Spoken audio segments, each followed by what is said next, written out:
and welcome to Carolina Women. I'm here with Debi Lynes. We're at Whip Salon on Hilton Head Island, and we have a wonderful show coming for you today. But first, we're going to have a little segment on Mind Your Health. I know, I'm so excited.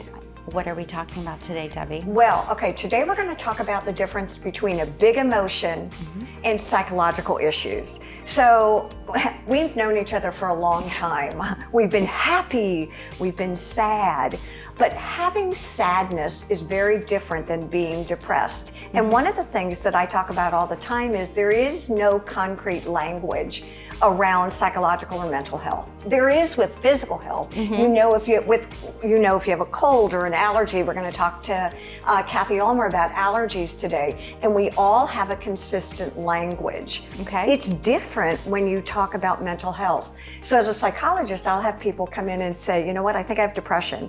Why? I feel sad. Which is normal. That's the point. There's a huge spectrum and a huge difference between having big emotions and having a mental disorder or psychological issue.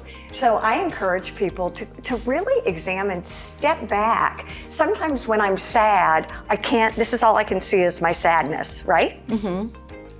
But if I can pull back from my thought of being sad and look around, I can recognize, yeah, I'm really, really sad that my boyfriend broke up with me. I really am sad. So is it more of like a coping issue? Like how do you learn to cope with your emotions and handle them properly? Actually, I think it's a diffusion issue.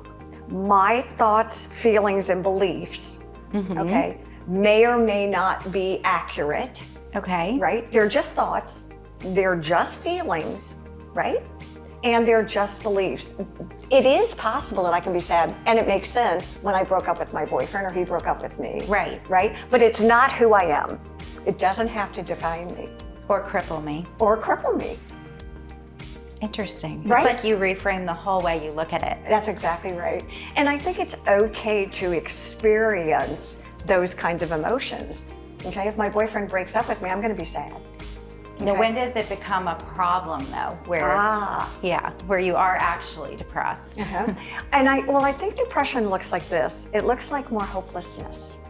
Okay, it looks like in order to get up and brush my teeth, it's a huge event. I don't know if I can even do it. I have no motivation. I have wonderful things in my life, and I can feel no joy.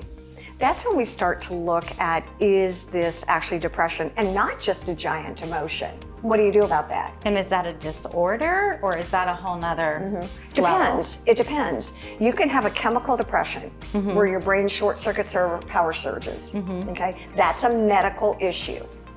Okay. Not necessarily long-term? No, not necessarily long-term. It's just like anything. Your brain is an organ. Your organ can misfire. It can have power surge. It can short circuit just like your heart, your pancreas, your stomach, and everything else. Okay, so nothing is all or nothing. So what are some of the practices we can use, because we can't avoid breakups, we can't avoid losing jobs, we can't avoid certain life events? How do we learn then to put some of these things into practice? Probably the most important thing I can share with you right now is to be able to diffuse from your thoughts, step away from your thought. That's all it is. Is it possible that even though I'm feeling sad and depressed, if I step away, is it possible that I'll be okay tomorrow? Maybe not, but is it possible? That actually sounds so easy. It's like we're overthinking it sometimes, I think. Because here's the thing. Imagine you have two dogs, okay? You have two dogs and you're feeding both of them, but you really can only feed one. Which one gets bigger and stronger? The one you feed. The one you feed, yes. Okay, so if I have sad thoughts, legit, but I have a lot of other thoughts, which one is going to get bigger and stronger in my brain and my mind? Whatever you're focused on. Whatever you're feeding.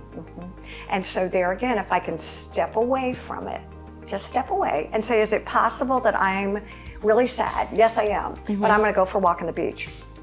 So you suggest like exercise, meditation, movement. What are some of the other things?